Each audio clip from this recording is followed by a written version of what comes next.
দিব বাংলাদেশের ঘটে যাওয়া নানা প্রান্তে আলোচিত সমালোচিত বাংলাদেশের গুরুত্বপূর্ণ সংবাদের শিরোনাম। শুরুতেই জানিয়ে দিচ্ছি, আওয়ামী লীগকে সংসদে বিরোধী দল বানানোর চক্রান্ত চলছে, আর এই চক্রান্তে যদি সফল হয় তাহলে ডক্টর ইউনূসের খেলা শেষ পেরেক মেরে দিল আওয়ামী লীগ।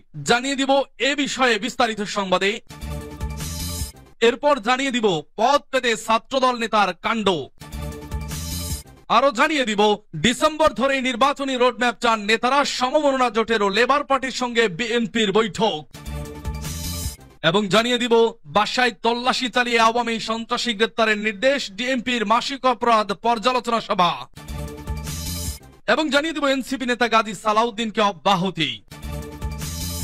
সর্বশেষ থাকছে আজকের সংবাদের সব থেকে গুরুত্বপূর্ণ বিষয়। দর্শক, কঠিনভাবে দেশ জুড়ে আওয়ামী লীগ মাঠে নেমে পড়েছে। আওয়ামী লীগ এমন একটা বাহিনী, যেই বাহিনী কুত্তাপেটা করলেও রাস্তা থেকে উঠতে চায় না, কারণ তারা আন্দোলনের মক্ষম প্ল্যান, মাস্টার প্ল্যান জানে কিভাবে আন্দোলন করতে হয় এবং আন্দোলনকে সফল করতে হয়। ইতিমধ্যেই তাদের স্লোগান শুনুন, শেখ হাসিনা বীরের বেশে আসবে ফিরে বাংলাদেশে, বরিশালের মাটি সাদিক ভাইয়ের ঘাঁটি, শেখ হাসিনা আসছে রাজপথ কাঁপছে, জয় বাংলা জয় বঙ্গবন্ধু স্লোগান দিতেই শোনা গেছে মিছিলে।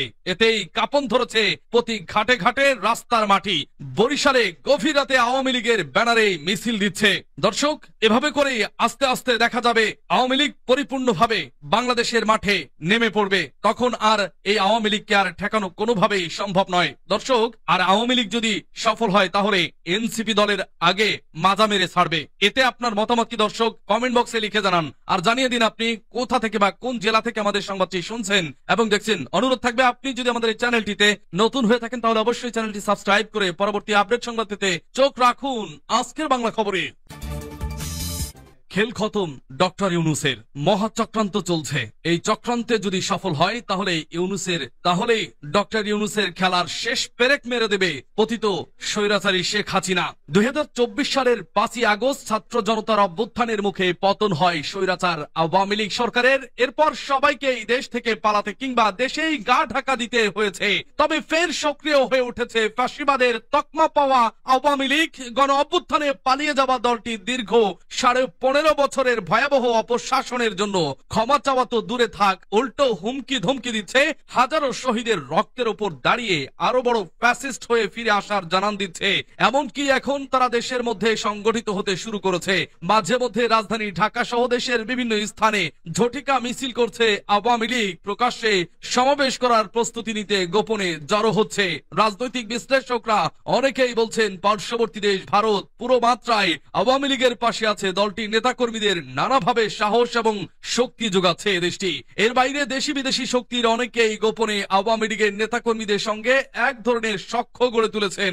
এছাড়া আওয়ামী লীগের নেতাকর্মীদের দিয়ে দেশকে অস্থিতিশীল করে তুলতে তাদের পেছনে বিপুল পরিমাণ কালো টাকা সহ আর্থিক বিনিয়োগ করা হচ্ছে বিদেশের মাটি থেকে। আর এসব কারণেই নতুন করে রাজনীতির মাঠে ফেরার সাহস ও সুযোগ পাচ্ছে বিতাড়িত এই দলটি।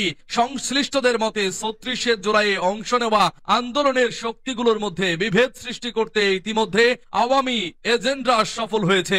এর বাইরে স্থানীয় পর্যায়ে বিএনপি, জামায়াতে ইসলামী সহ বড় দলগুলোর সঙ্গে আপোষ রফা করেও সক্রিয় হতে শুরু করেছে ক্ষমতাচ্যুত এই দলটি। ফ্যাসিস্ট দলটির মিছিল বড় হওয়ার পেছনে এই দুটি বিষয় বিশেষভাবে ভূমিকা রাখছে। এছাড়া কেউ কেউ মনে করেন রাজনীতিতে তৃতীয় বিকল্প শক্তি ঠেকাতে যারা ইনক্লুসিভ নির্বাচন করার শর্ত দেওয়া ছাড়াও নানাভাবে বয়ান তৈরি করছে, তাদের পর্দার আড়ালে সমর্থন দিচ্ছে রাজনৈতিক দলের কেউ কেউ।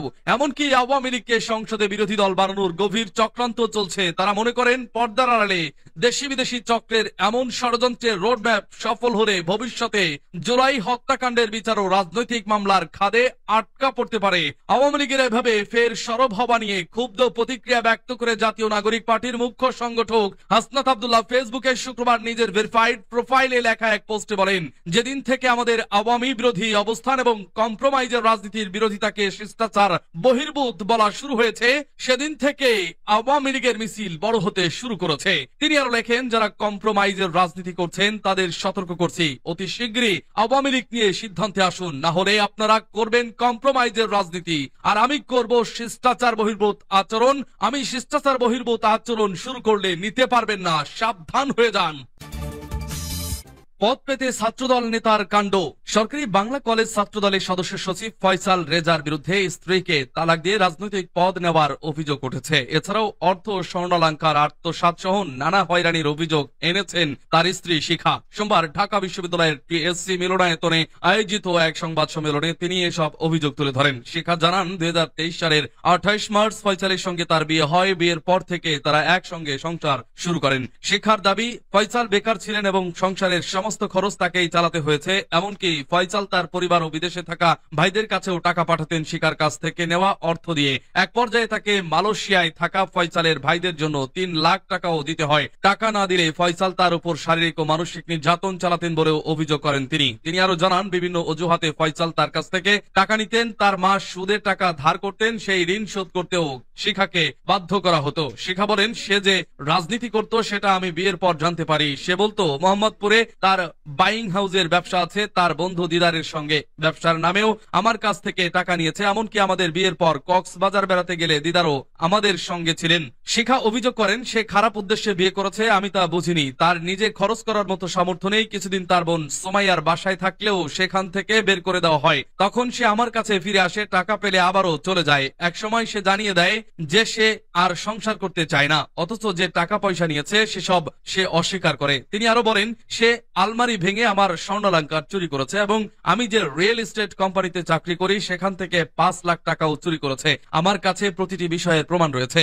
গত কোরবানির ঈদে ফয়সাল তার কাছ থেকে 50,000 টাকা নেয়। এরপর আরো 25,000 টাকা নিয়ে বসুন্ধরায় মার্কেট করতে যায়। এ সময় ফয়সালের গ্রামের এক মেয়ে শিখাকে প্রশ্ন করেন, সে কি ফয়সালের স্ত্রী কিনা, কারণ ফয়সাল সেই মেয়েকে বিয়ে করতে তার পরিবার নিয়ে মেয়েটির বান্ধবীর বাড়িতে গিয়েছে। শিখা জানান, গত 5 আগস্টের পর সে আমার থেকে টাকা নিয়ে আমাকে এড়িয়ে চলে, হলে দখল নেয়, নেতা হয়ে যায়। তখন সে ছাত্রদলের সাংগঠনিক সম্পাদক ছিল। আমি সমস্ত খরচ দিয়েও তাকে আটকে রাখতে পারিনি। এই ঘটনা আমার সামাজিক মর্যাদাকেও ক্ষতিগ্রস্ত করেছে।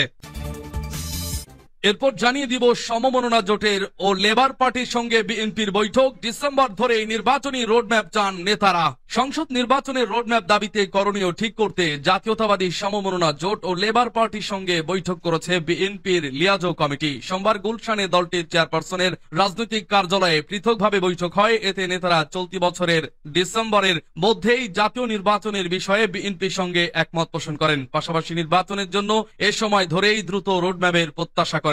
এছাড়া সংস্কার ইস্যুতে দল দুটির নেতারা বলেন, ন্যূনতম সংস্কারের মধ্য দিয়েই একটি অবাধ, সুষ্ঠু ও গ্রহণযোগ্য নির্বাচন করা সম্ভব। জনগণের রায়ে যেসব রাজনৈতিক দল সরকার গঠন করবে তারাই পরবর্তী সংস্কার কার্যক্রমকে ত্বরান্বিত করবে। লিয়াজো কমিটির বৈঠক শেষে বিএনপি স্থায়ী কমিটির সদস্য নজরুল ইসলাম খান বলেন, আমরা ডিসেম্বরের মধ্যে নির্বাচন অনুষ্ঠানে কোনো বাধা দেখি না, কারণ নির্বাচন কমিশন বলেছে তারা জুন মাসের মধ্যে রেডি হয়ে যাবে। আমরা দেখছি ঐক্যমত্য কমিশন বলছে মে মাসের মাঝামাঝি সময়ের মধ্যে তারা বিভিন্ন রাজনৈতিক দলের সঙ্গে আলোচনা ক্রমে মোটামুটি একটা জায়গায় পৌঁছাবে যেখানে জাতীয় একটা সনদ প্রস্তুত করা সম্ভব হবে। তাহলে প্রয়োজনীয় সংস্কার শেষে নির্বাচন অনুষ্ঠানের জন্য ডিসেম্বরের বেশি অপেক্ষা করার কোনো কারণ আমরা দেখি না। তিনি বলেন, আমরা বলেছি ডিসেম্বরে নির্বাচন হবে, এটা ধরে একটা রোডম্যাপ ঘোষণা করা হোক। সেখানে সরকার বলছে ডিসেম্বর থেকে জুন, ডিসেম্বরে যে নির্বাচন হবে না এই কথা সরকারও বলেনি। প্রশাসনে সব বিএনপির লোকজন বসে আছে। এনসিপি নেতাদের এই বক্তব্যের প্রতি দৃষ্টি আকর্ষণ করা হলে নজরুল ইসলাম খান বলেন, যিনি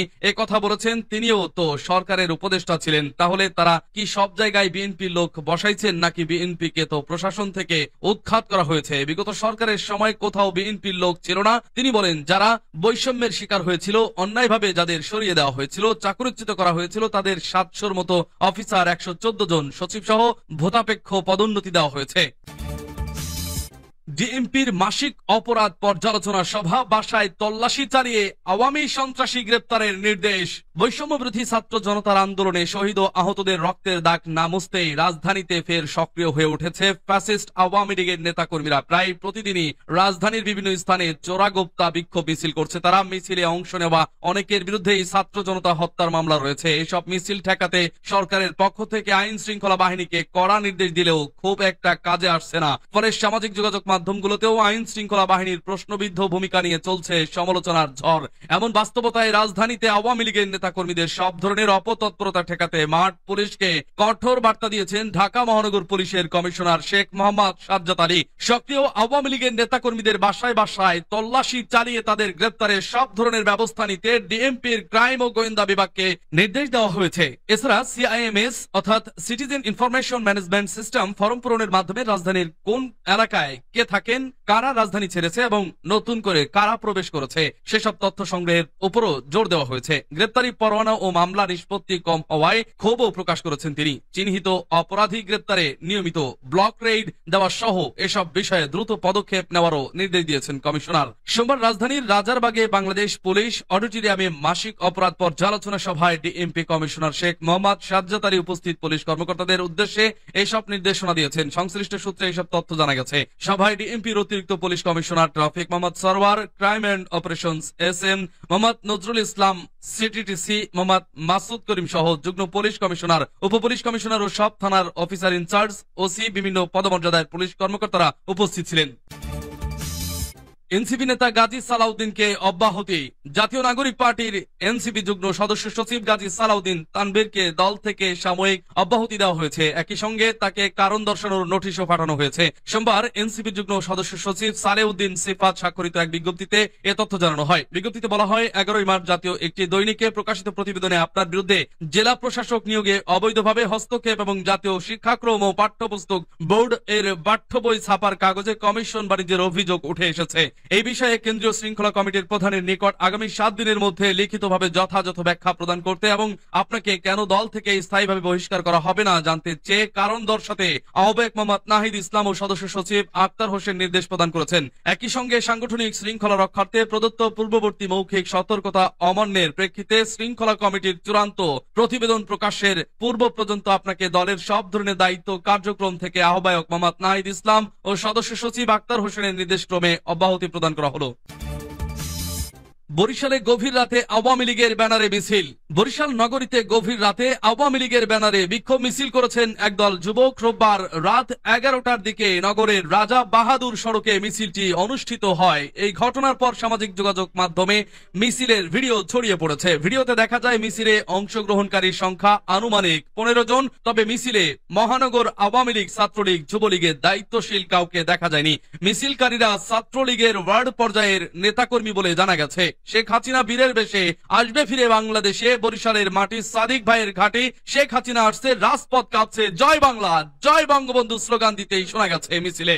বরিশাল কোতোয়ালি মডেল থানার ভারপ্রাপ্ত কর্মকর্তা ওসি মিজানুর রহমান বলেন, ওই এলাকায় আমাদের পুলিশ সদস্যরা রাত 2:30-3টা পর্যন্ত ডিউটি করেছে। তখন কোনো মিছিল দেখেনি, ফেসবুকেও এমন কোনো ভিডিও দেখেনি।